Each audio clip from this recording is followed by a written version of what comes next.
Welcome to According to Sam, folks. This is episode 315. Hope you guys have had a great week. Happy Friday.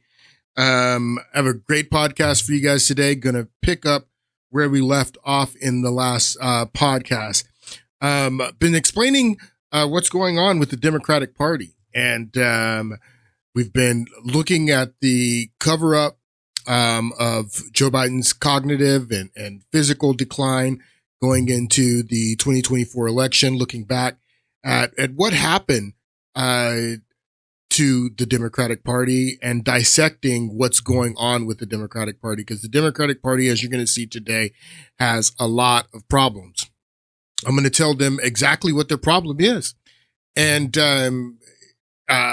you may ask, well, why are you helping them out? Why are you telling them what their problem is? Let them figure it out. Because I don't have any problem, stating what their problem is, because there's no way for them to fix this problem within their party. And their problem, they have a lot of problems, quite frankly, but the main problem that they have is this corrosive issue of identity politics. And no matter, how much you put it in front of them, some of them, what you got to understand is that the Democratic Party is getting ready to go into a major civil war. You got to understand that. This is getting ready to be a major civil war in the Democratic Party, because there are some people that see this as a problem and say we need to move beyond this identity politics. And then there's a faction that says, no, we don't need to start sounding like Republicans, and we need to still defend the marginalized communities and all of that. So there's getting ready to be a major civil war in the Democratic Party. I'm going to break it down for you, and that's what we're talking about today. I want to start with this clip. This is a clip of Cassidy Hutchinson. And Cassidy Hutchinson, if you don't know who she is, she worked in the White House under the first Trump administration. She testified to the January 6th committee against Trump, wrote a book, and she, was promoted and became the star of the January 6th committee when she came out and she testified against Donald Trump. Again, she wrote a book. She was selling the book. This is one of the interviews that she did when she was on her book tour. But what she says here in this interview with Joe and Mika, she said several times on that book tour. This is just one example of her saying this. And what she says here is a very common belief in the Democratic Party among not only liberal women. There's a lot of liberal men, femme men, who believe what Cassidy Hutchinson says here. Take a listen. We need more women in government. We need more women in politics. We need to be able to combat these, because men have been running this country for too long, and it's clearly not working. We need more women in government. We need more women leading things. We need more women in leadership, because men have been running this country for far too long, and it's clearly not working. What she says when she's on The View, and she says the same thing. She says that the country, the world is not in a good place. And men have brought us to this place where we are at right now. It's because of men, particularly white men. And now the party is having trouble. She was a Republican, but what she's expressing here, when she says it on The View, they all applaud. Yes, yeah, we need to get rid of all these men. And now you're wondering why you guys are having trouble with men, because this is what these people believe. And a lot of and in the Democratic Party, they not only believe that women should lead, that black women should lead. That of the women in leadership, if you're listening to anyone, you need to be listening to black women, because, again, going back to the last podcast, because of intersectionality and the fact that black women deal with racism and misogyny, that they have, two checks on the victimhood chart. So we need to be listening to black women. That's why when I played this clip in the podcast last week, where this white woman at this march is holding a sign, trust black women. She's a white woman. And she's not saying, trust women, which would include her. No, trust black women. We need to be trusting black women. We need to be following black women. Not only that women need to be in leadership, black women need to be in leadership. And the reason that we are in that the world and the country is in the state that is in is because of men, particularly white men. This is why I told you a few podcasts ago that the only person in the Democratic Party with any integrity right now is Dean Phillips. And if Democrats are smart, they would be begging Dean Phillips to run for president again, because he's the only one with any integrity, with any authenticity, which is what they're lacking most of. But Dean Phillips would never, ever be not get the Democratic nomination, and he would never get the support of marginalized women, because he's just for the simple reason that he's a white man, a rich white man, a straight, rich white man. He would not get the support of marginalized women because he's the problem.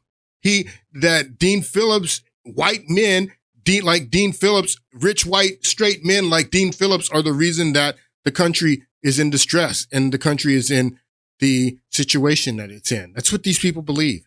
This is a corrosive mindset that is going to destroy the Democratic Party. It already has, as you will see. There's a lot of women that, like, I saw this online yesterday. I think this creator is Hispanic and is not white, but she is wearing a shirt. A black woman is speaking. Listen and learn.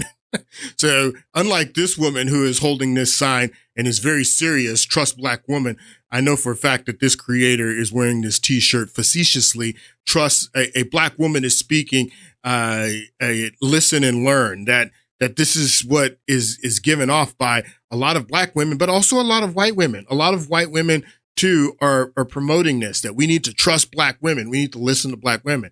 But a lot of women of other races, Hispanic women, as you're going to see, Asian women, they're not feeling this. They're not feeling that we got to follow black women and do what they say.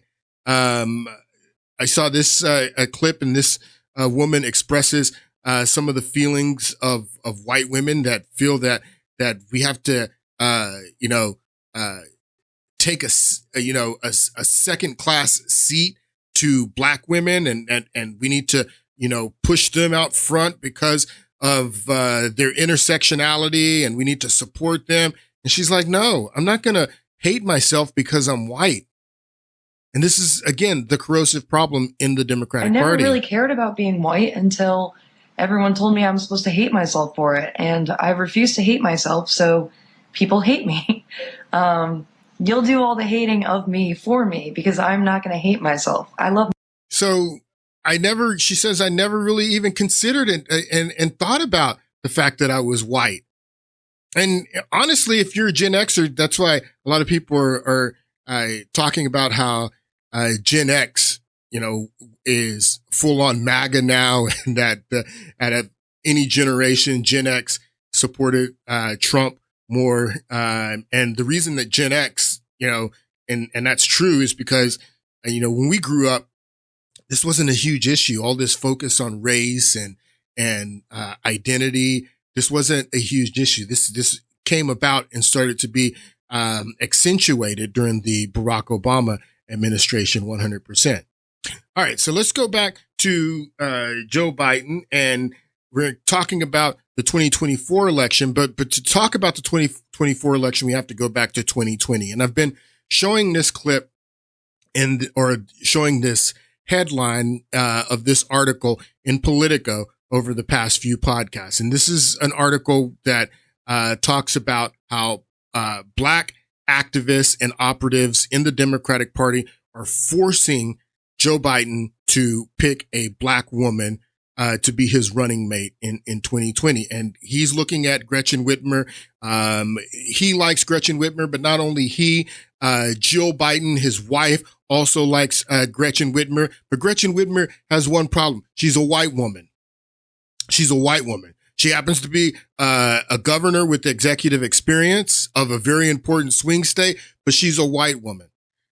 So again, Joe Biden liked her, Jill liked her, but black operatives and activists are they did force Joe Biden to pick a black woman. And I was thinking about this. I was thinking about Trump and the 2024 election and how all these people, as he's, securing the nomination, all these people were saying he has to pick Nikki Haley. Trump needs to run with Nikki Haley. And I'm so happy that Trump did not do what Joe Biden did, to cave under this stupid pressure and play identity politics. And Trump doubled down and picked a vice president who happens to be a white man, who happens to, be someone who can carry the torch of MAGA after Trump is gone. The best person for the job, not just because of their genitalia or the color of their skin. He picked the best person for the job. I thought that when I heard that J.D. Vance was Trump's vice presidential pick, I was excited because he didn't play into this identity politics nonsense and pick someone who is completely Nikki Haley is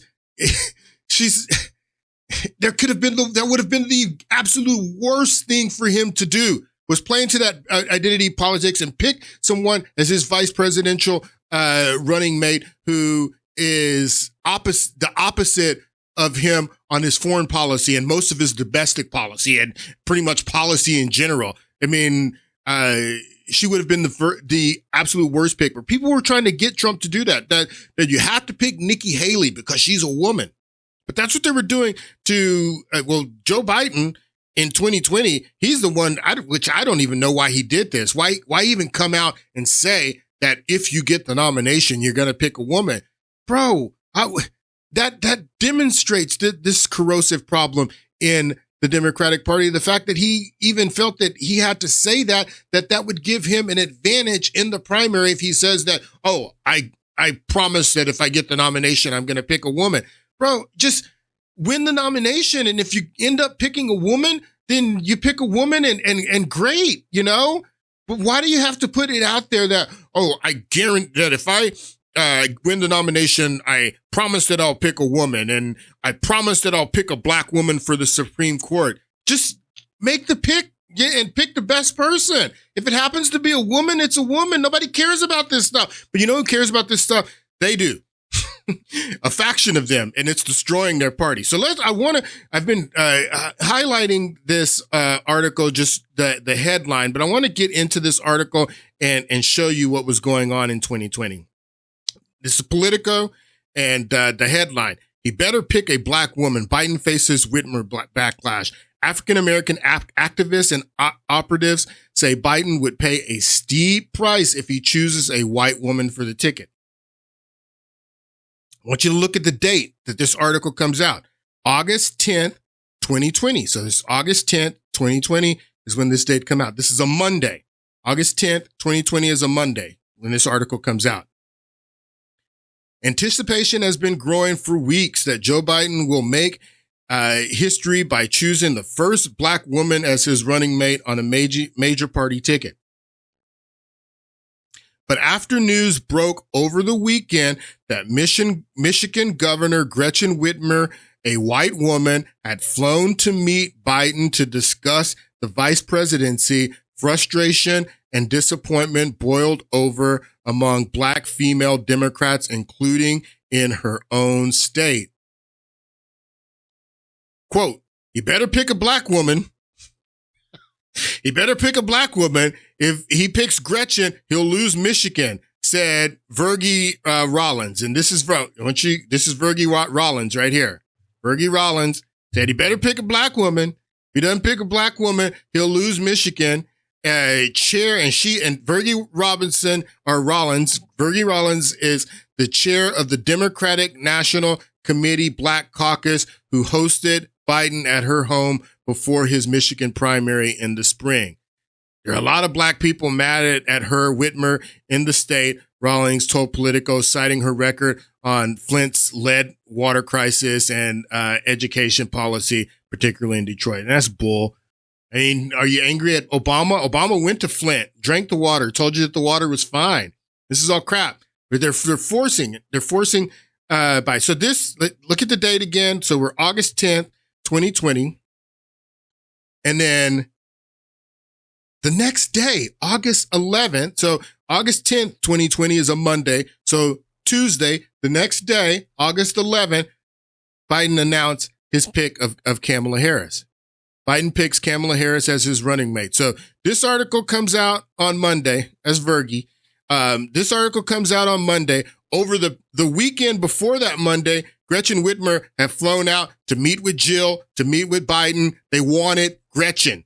But the black activists and operatives, political operatives, the chair of the Democratic National Black Caucus, Committee Black Caucus in Michigan, is putting pressure. This pressure isn't just coming from people making TikTok videos and stuff like this. This is coming from powerful political players in the Democratic Party. You better pick a black woman.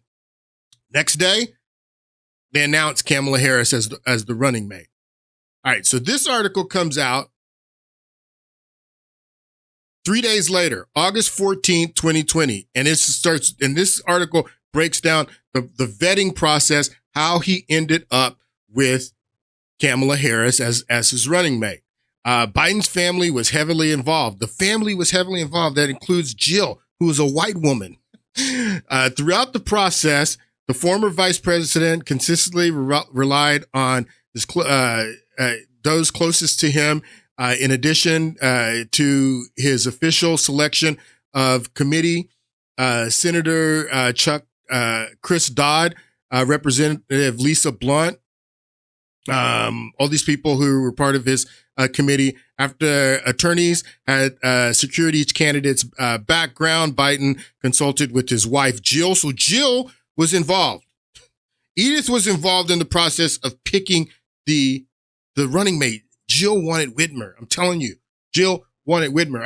I don't have those articles prepped, but there's tons of articles that show that Jill wanted Whitmer. Jill, a white woman, wanted Whitmer. And I guarantee you she resented the fact that black women like Fergie are trying to force a candidate on the ticket that doesn't really help the ticket. Kamala Harris don't help the ticket at all. And we gotta pick her just because she's black, and she's not even black.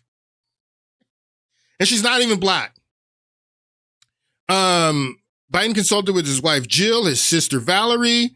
One of the deciding factors for Harris was her connection. This is the story that they told us, that the deciding factor for Harris was not that she was black and that that all these black activists are trying to force us to pick a black woman. That's not why we picked her. The reason that we picked her is because her and Bo were friends when Bo was attorney general and she was an attorney general. That's what they told us. Well, Bo and Kamala Harris's friendship didn't stop her from calling Joe Biden a racist in the debates that year.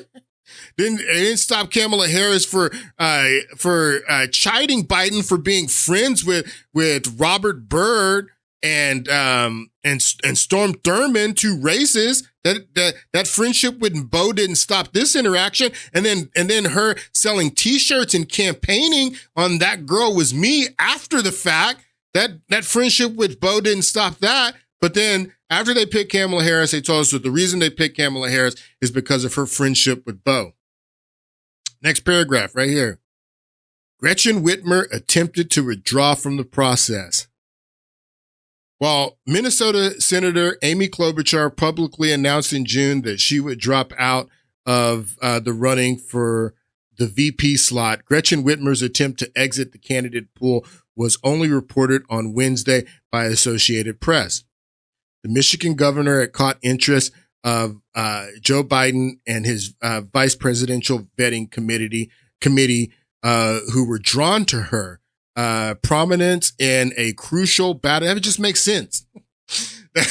That Gretchen Whitmer caught their eye because she was the governor of a crucial battleground state, and her aggressive response to the coronavirus break outbreak there. But by late spring, the nation was in the midst of a reckoning over race and equality following the death of George Floyd. That they liked Gretchen Whitmer. Gretchen Whitmer made sense. She's the executive of an important swing state, and she had done a good job with the coronavirus outbreak. But in the late spring, we're in the midst of a reckoning over race and inequality following the death of George Floyd. So this identity politics that instead of making the prudent, the pragmatic selection that they're caving under pressure because of this racial inequality and this identity politics that he caved for under this identity politics. George Floyd, a black man who had died after white police officer pressed his knee on his neck. He was high on fentanyl as well. The knee was on the neck, yes, but he had fentanyl in his system for several minutes. Whitmer sent word to Biden's team that while she was flattered, she no longer wanted to be considered for the running mate slot, according to high-ranking Democrats familiar with the process. She recommended Biden pick a black woman. Why is Whitmer's trying to drop out and say, no, I don't want it. There's too much pressure. You might as well just go ahead and pick a black woman, Biden. Because she was getting the heat too. That better pick a black woman. So that's the way that went down. Whitmer should have been the running mate in 2020. And then when Biden dropped out, Whitmer would have been able to step in. She would have been a much better candidate than Kamala Harris. Would she have won? I don't know if she would have won. I don't know that any Democrat would have won. As you're getting ready to see, we're getting ready to get into that. But she would have been Kamala Harris got her butt kicked. We're going to get into some of this Catalist data here in a moment. She not only got her butt kicked, she was unpopular before the Democratic primary with Democrats. She shouldn't have been put on the ticket. And then as they're governing in the Biden administration, she's the most unpopular vice president since polling began. People do not like her. She should have not. It has nothing to do with her being black, which she's not. It has nothing to do with her being a woman. It has to do with people don't like her. People in California don't like her. So Jill was part of the process. And I could see Jill probably, because she's a white woman and she wanted Gretchen Whitmer, who's a white woman. I could see Jill resenting the fact that these black activists are trying to force us to put an unpopular candidate on the ticket or a black woman on the ticket. I mean, ask yourself how they ended up with Kamala Harris. I mean, they were looking at several black women, Susan Rice, what's her name down in Florida? I forget her name. But they were looking at several black women. They end up with Kamala Harris. And there's a reason why, because Kamala Harris has her husband, Kamala Harris's connections, Kamala Harris's establishment. That's why people don't like her too. But anyway, Jill, I'm sure she resented the fact that pressure was put on her and her husband to pick Kamala Harris. Anyway, and Edith was running everything as we get into 2024, and Biden is experiencing this cognitive and physical decline. Everything's coming through Edith. And multiple people are saying that. I want you to listen to this clip. Who is most responsible for the Biden White House's desperate and undemocratic efforts to shield President Joe Biden's cognitive decline from the people? Well, two very different sources have reached the same conclusion. Former First Lady Dr. Jill Biden is perhaps the chief villain of the story. That is according to Original Sin, the new book by mainstream journalists Jake Tapper and Alex Thompson, and also according to David Hogg, who was recently recorded by conservative undercover journalist network Project Veritas. So Alex Thompson and Jake Tapper also claim that Hunter Biden was a major player as well, and that Jake Tapper said that Hunter Biden was the real chief of staff. But listen to what Let's start with Hogg. The following video footage comes from Project Veritas, right-wing media group founded by James O'Keefe, though he was eventually ousted from it. Project Veritas specializes in obtaining surreptitious recordings of staffers who work in Democratic political organizing. So this is a new hidden Project Veritas tape where they're always having food. Of course, they're having food and drinks. So they're having food and drinks, and they're recording David Hogg say that Jill's chief of staff was running everything. Media and publicizes the things they reveal about their employers. Project Veritas obtained video of David Hogg, vice chair of the DNC, and also another Dem staffer, putting the responsibility for the cover-up on Biden's inner circle, particularly Jill Biden's chief of staff, Anthony Bernal. Let's watch this. The bigger issue was like the inner circle that was around Biden. That's it. And I can't stress to you enough. Like Jill Biden's chief of staff, like had an enormous amount of power. Jill Biden? Jill Biden's chief of staff. That was like an open secret at the level. Like, I would avoid him. Like, he was scary. What was his name? Anthony Bernal. So I would avoid him. He was scary. Anthony Bernal, Jill's chief of staff, was running everything. So Jill was running everything through her chief of staff. And Jill was very much in the process when they were trying to force Joe Biden out. She didn't want Joe Biden to get out, even after the debate. Talked about this in the last podcast, that she says that Nancy Pelosi and I have been friends for 50 years. I thought these people were our friends, and they're trying to force us out. They're forcing us out. She felt like it was a betrayal. And then again, we talked about the fact that Barack Obama is communicating with Biden. He's trying to force Biden out, but he's telling Biden, do not endorse Kamala Harris. We want to have an open process. This woman can't win. Barack Hussein Obama knew this woman could not win. And she couldn't win. She didn't win. She not only lost the popular vote, she lost all 7 swing states. We're going to get deep into this Catalist data or here in a moment. I have a clip that just, breaks it down, this Catalist data. She, and it's not just her fault. This is a trend for the Democratic Party, as you're going to see. She couldn't win. She couldn't stop the downward trend and reverse it. Because that's what needed to happen. Because it is a trend. It's a trend that actually started with Obama. We're getting ready to get there, but she could not stop the downward trend and reverse it. She could not win. And Obama knew that. And Obama's communicating with the Bidens. Yes, we want you to get out, but we don't want you to endorse Kamala Harris. Now, at the same time that's going on, this is the author of the book Fight, Jonathan Allen.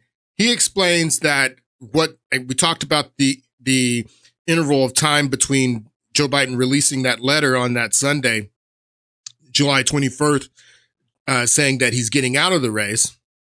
And then 27 minutes later, they put a post out on X saying that, oh yeah, and we're endorsing Kamala Harris.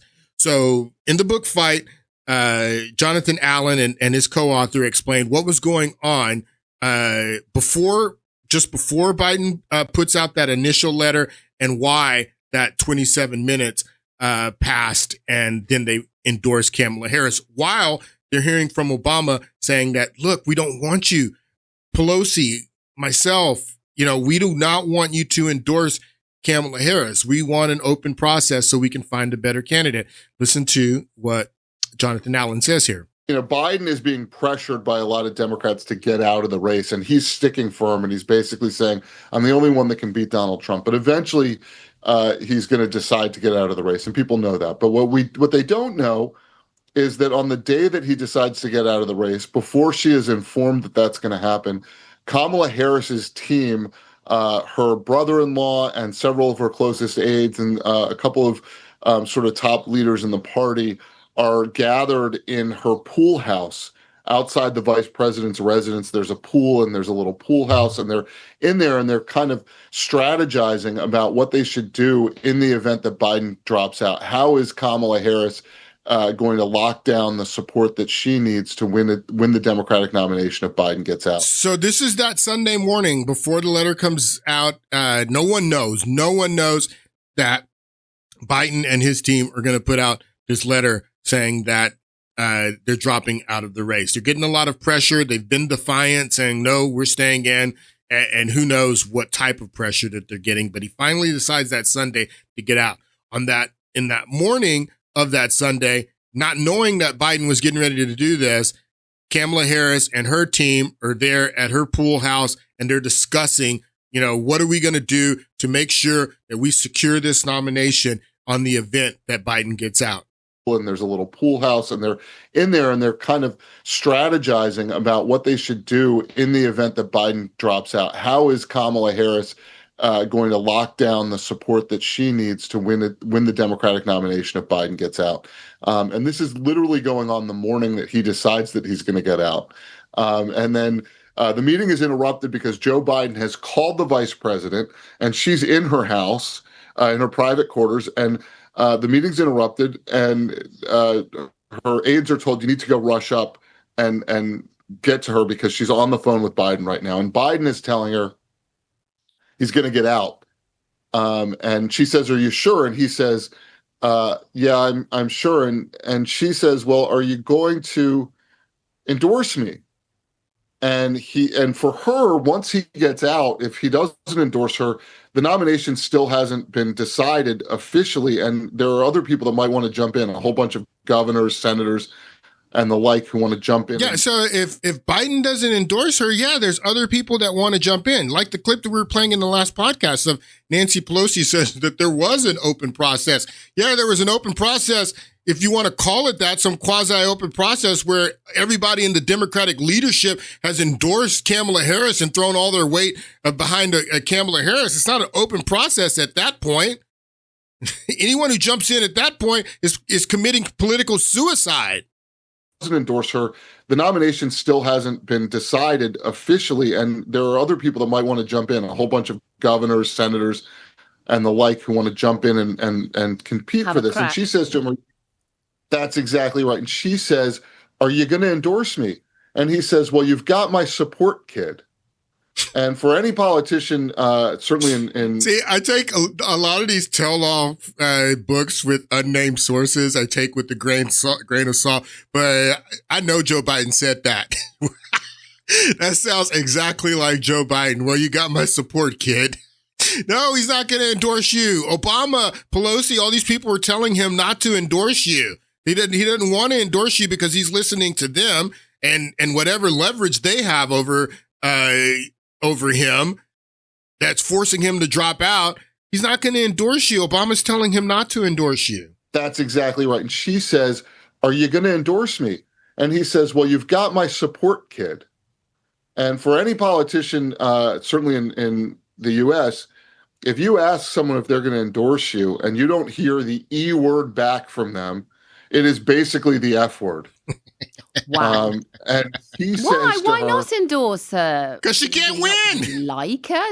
No, she can't win. And yes, they probably didn't like her. They probably didn't even want to put her on the ticket in the first place in 2020. They wanted Whitmer.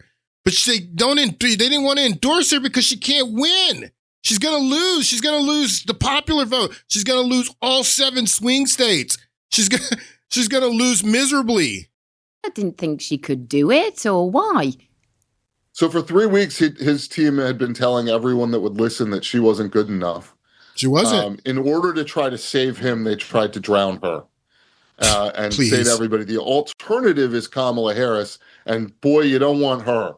So, better buck up and stick with the president. But I think the real reason for him, the biggest reason for him was he wanted to take a little bit of a valedictory lap.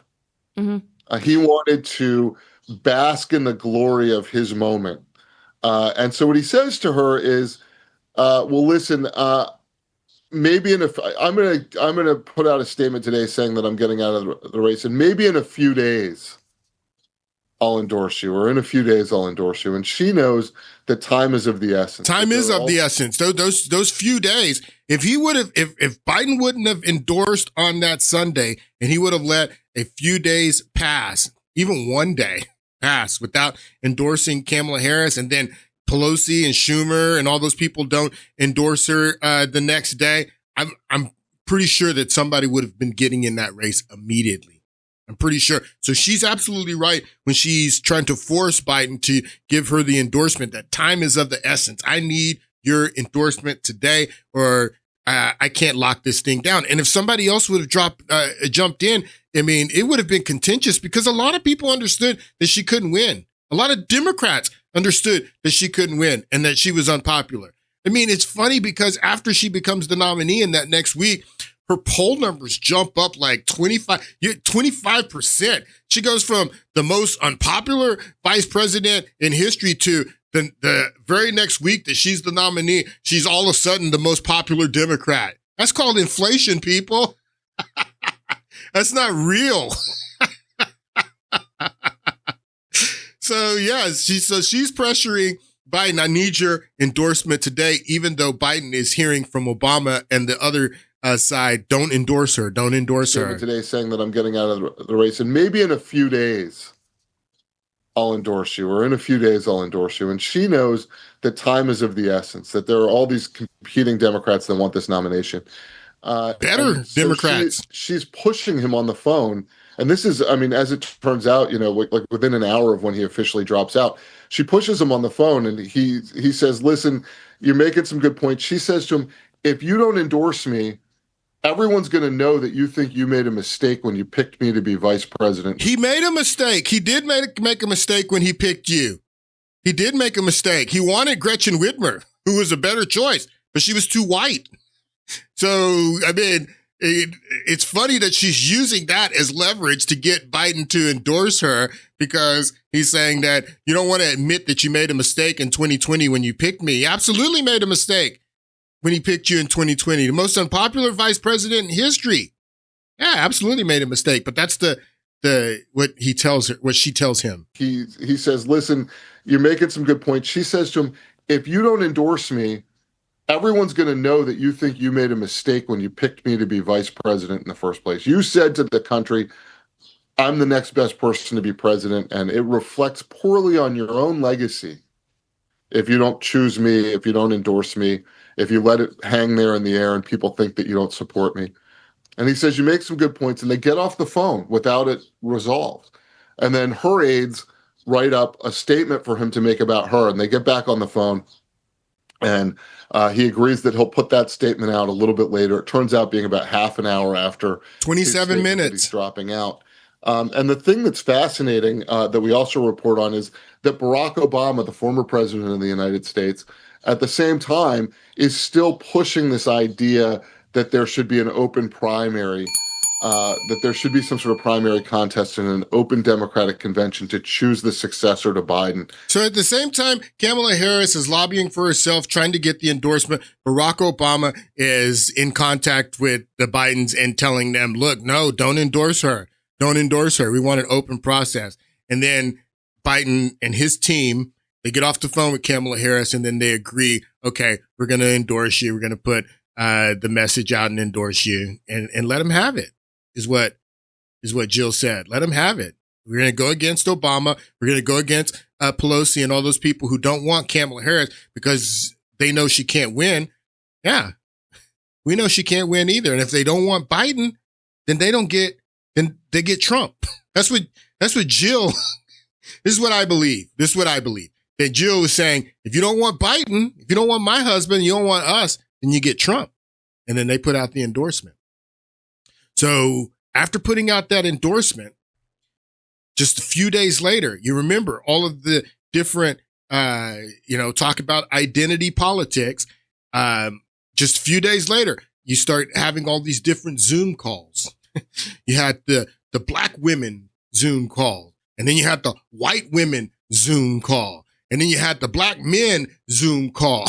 Then you had the white men Zoom call for Kamala Harris, just breaking people down into these little demographic groups based on their identity, just pushing that identity forward. But this wasn't like planned that way. The Zoom call started with black women, and these black women had been having this Zoom call weekly going back to 2020 when black activists forced Kamala Harris on the ticket with Joe Biden. They'd been having these Zoom calls.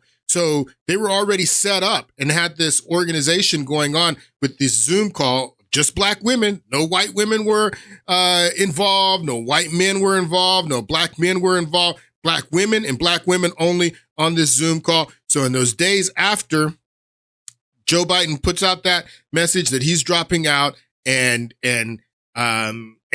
endorses Kamala Harris, all these dominoes start to fall. These black women have this Zoom call on that next Thursday. They raise almost $2 million, 44,000 black women. They are setting it up that they're organizing behind Kamala Harris. And then, yes, Nancy Pelosi says, we had an open process. And these black women were like, yeah, it's an open process, but we dare you. We dare you to jump in the race and challenge the first black female vice president.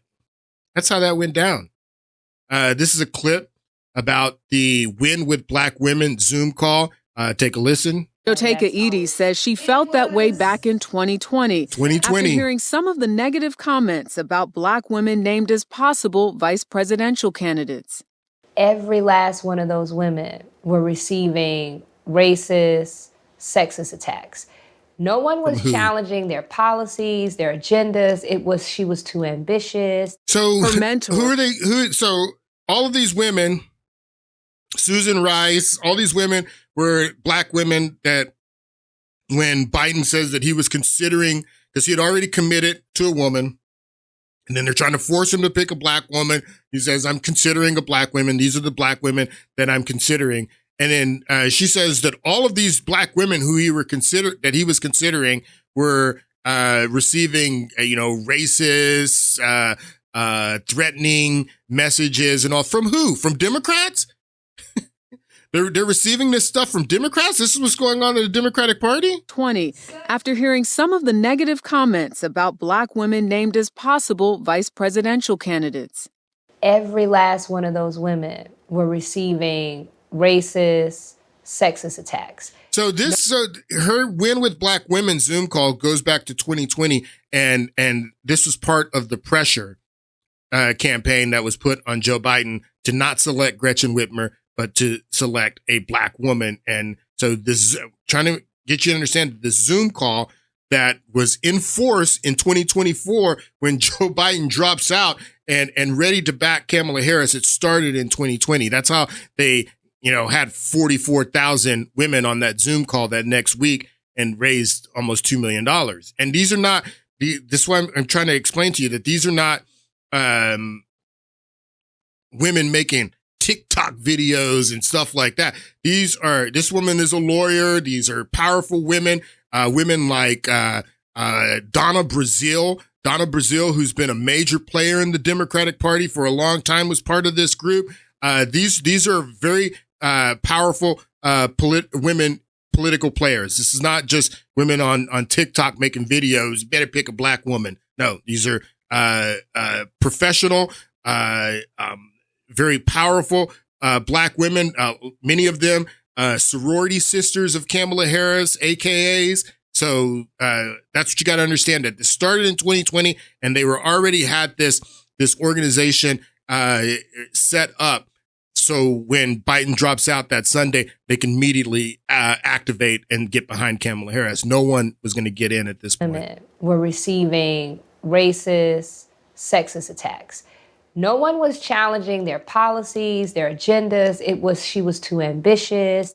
Her mentor, former White House political director Minyon Moore, encouraged Joteka to do something. So she did. In 2020, she created Win with Black Women, a virtual network that started meeting every Sunday during the pandemic via Zoom. Every Sunday. I'm sorry, I said it was Thursday. So the Zoom call that they did that night, so Joe Biden, it would have been that Sunday. So Joe Biden drops out that Sunday. 27 minutes later, endorses Kamala Harris. That night, that Sunday night, they had 44,000. Sorry. Support and advance the policy agenda of Black women. So work that started meeting every Sunday during the pandemic via Zoom. The goal, support and advance the policy agenda of Black women. So the goal of Win with Black Women was not to support and advance the agenda of the Democratic Party, was not to support and advance the agenda of American people or Black people. The goal was to advance the agenda of Black women, to advance Black women. That was the goal of this Zoom call. A virtual network that started meeting every Sunday during the pandemic via Zoom. The goal, support and advance the policy agenda of Black women. So when this news broke, President Joe Biden has decided to drop out of the 2024 race. Their routine call went viral. We will do all the work that we know that we must do as Black women. Here's Donna Brazile up here. This is Congresswoman Joyce Beatty, I think her name is. I mean, these aren't just TikTok people making TikTok videos. Again, Donna Brazile was the chairman of the DNC for a period of time. She became she was vice chair and became the chairman after Debbie Wasserman Schultz had to drop out in 2016. This is not a group of women who don't have influence, just like Vergie here. These are very influential Black women on this Zoom call that are backing Kamala Harris up and saying nobody else better jump in.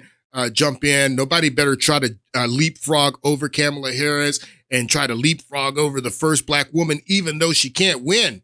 She's the most unpopular vice president in history. She's going to lose all 7 swing states and the popular vote that they were backing her up. That's how this happened. Women, as we have always done. Around 90,000 Black women and their allies came together, not only to strategize, but to embrace the history that could be made. Remember this moment. No history was made. Remember where you were.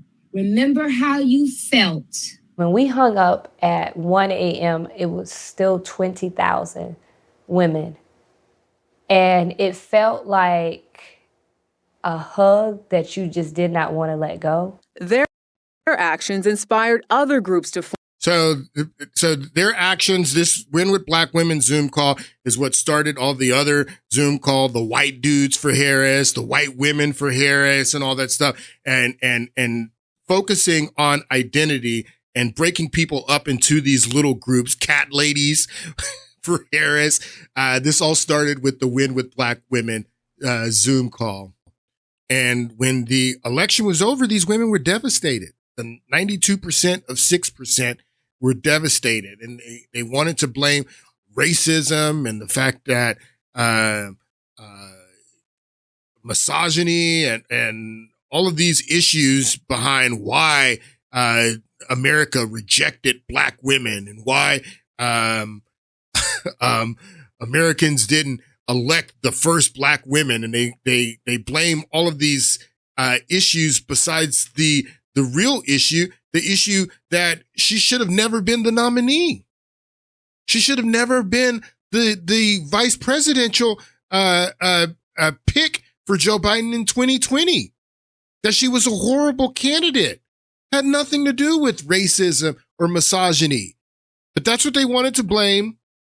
And they got all offended by the fact that Donald Trump won and Kamala Harris was rejected when she was never going to win. Even Barack Obama knew that she was not going to win and that she couldn't win. And the 92% of 6%, this is why this image went out after the election, that Black women were going to,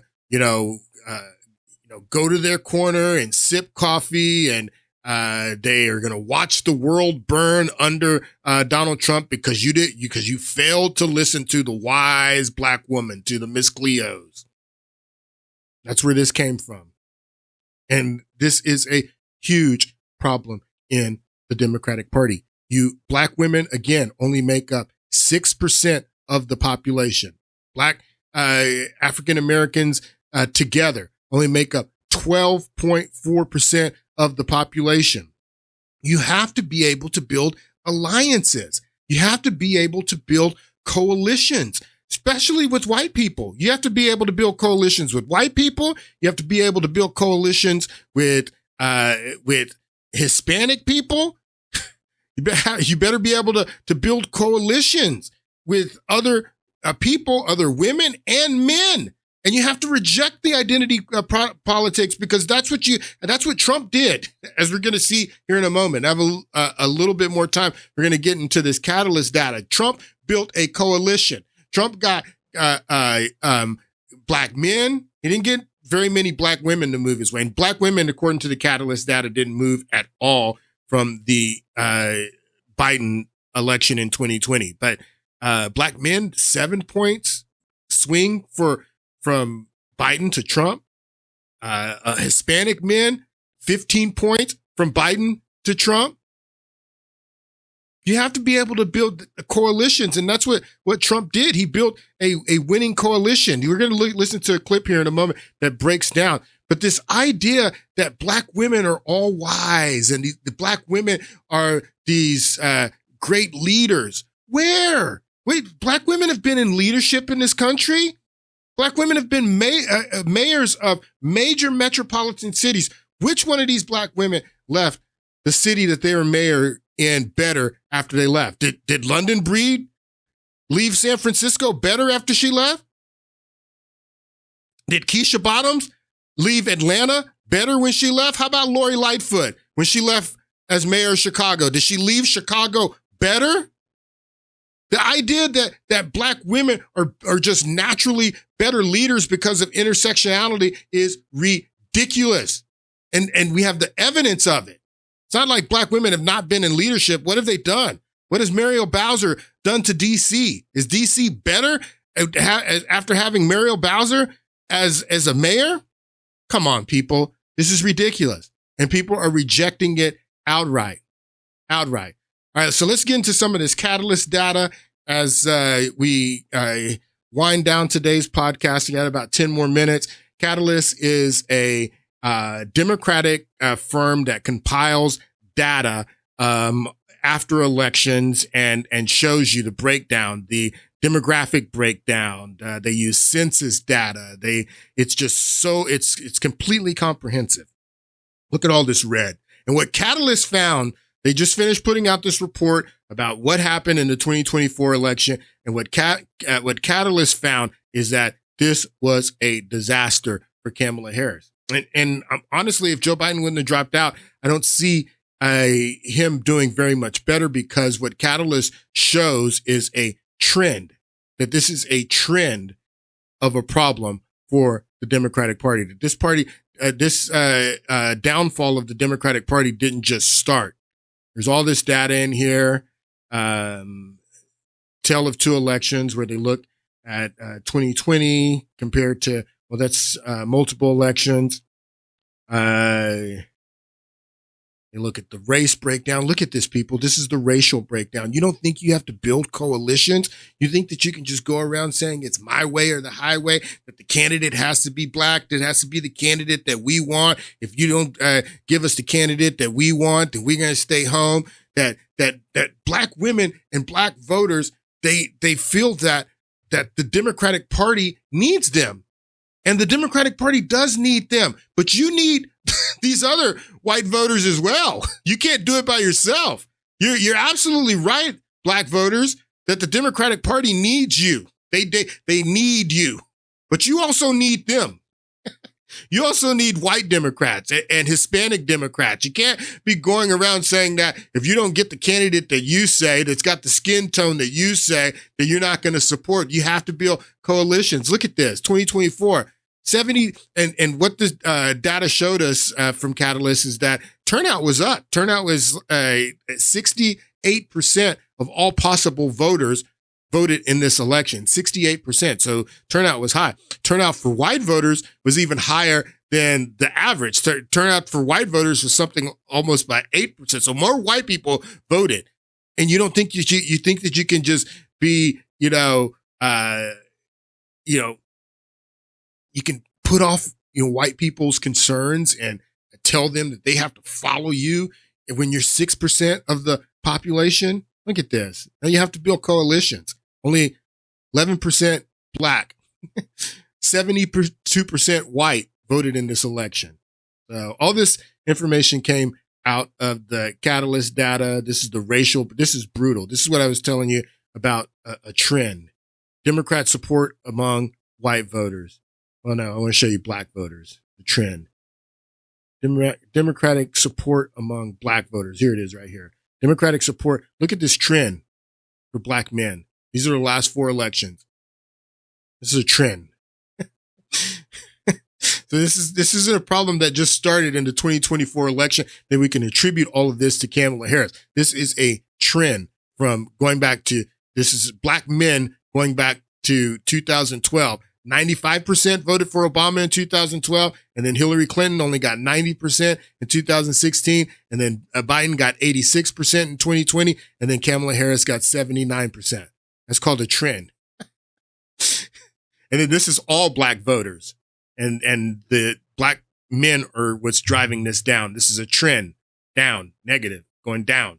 The trend has been going on since they only give you the 2012 here, but if you look at going back to the 2008 election, you'll also see that the trend started around 2008 or after Obama was sworn in 2009. That's when the trend started. This is a trend for the Democratic Party. So you keep focusing on identity politics if you want. Again, Trump built a coalition. Trump built a coalition of many different ethnicities of voters, men, women, all came together to vote for Trump. A broad coalition is what he built.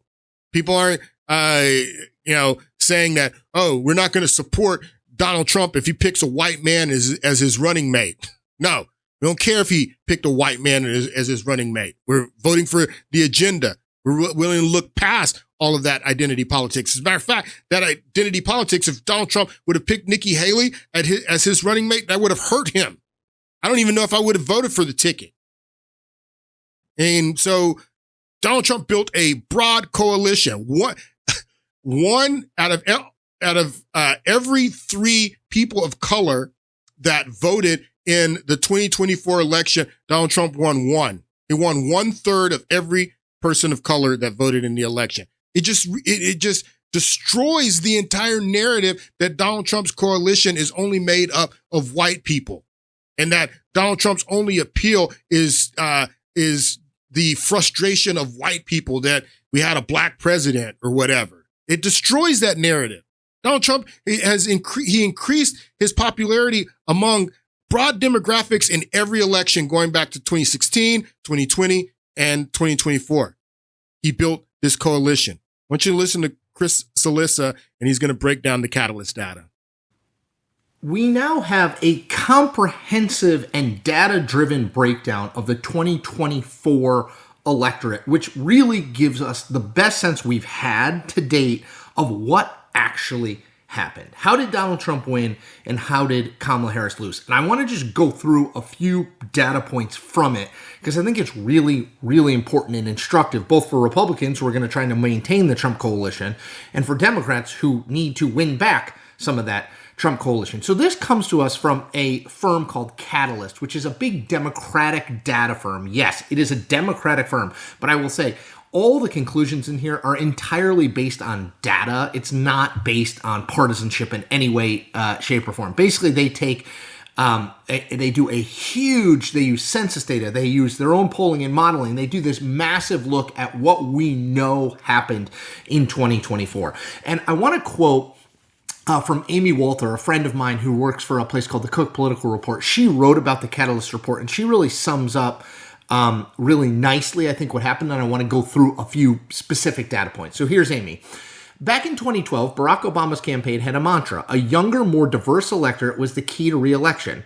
Had the 2024 electorate been in place in 2012, the team in Chicago would have been over the moon. The electorate last fall was 3 points less white than it was 12 years ago. What's more, the youngest cohort of voters by generational breakdown made up 36% of the electorate compared to 18% in 2012, while the oldest cohort was just 39%, down from 57% in 2012. So this was an electorate that would have elected Barack Obama overwhelmingly. Do you understand what he's saying?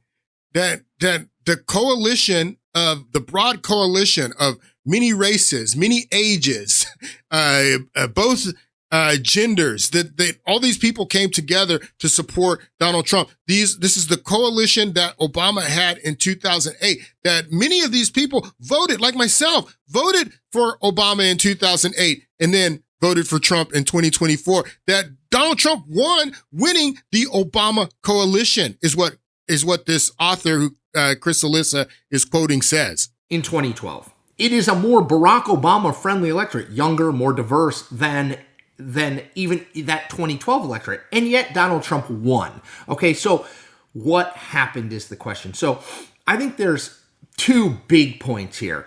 Men, particularly men of color, moved strongly away from Kamala Harris, the Democratic nominee, and to Donald Trump. And then young people, 18 to 29-year-olds, especially young people of color, moved away from Kamala Harris. So let's just go over a few things. So men overall, comparing 2020, when Joe Biden won, to 2024, when Kamala Harris lost, men overall moved 6 points toward Trump.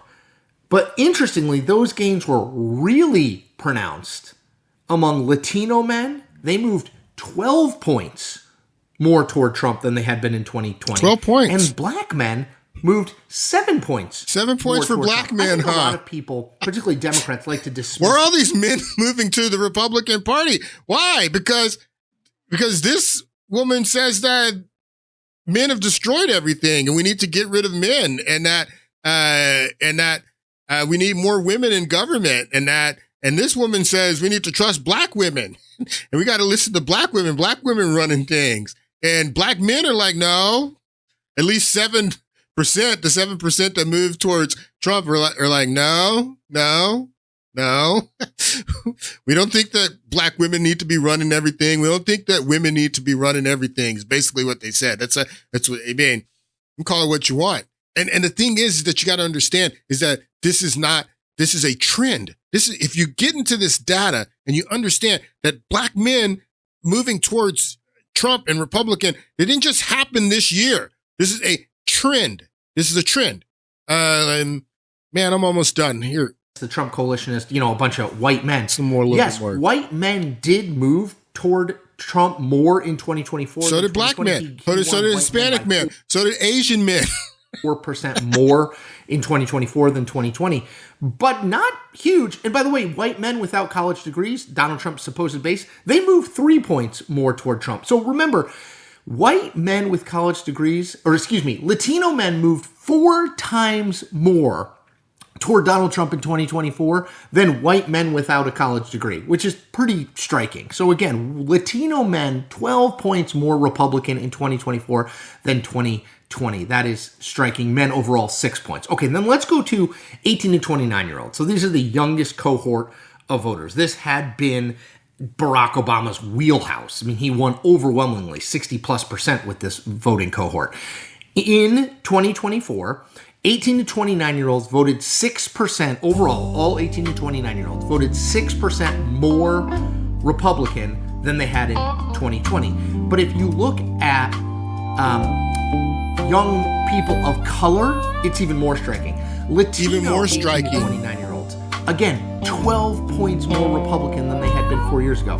Asian Americans and Pacific Islanders, 9 more points. I mean, it was a butt whipping. And it was a butt whipping that Donald Trump handed to Kamala Harris and the Democratic Party by building a broad coalition, not focusing on identity politics, focusing on the things that connect us all. And I'm going to get back into this in the next podcast and tell you how the Obama coalition became the Trump coalition. And it has to do with identity politics. I'll see you guys on Monday. Have a great weekend.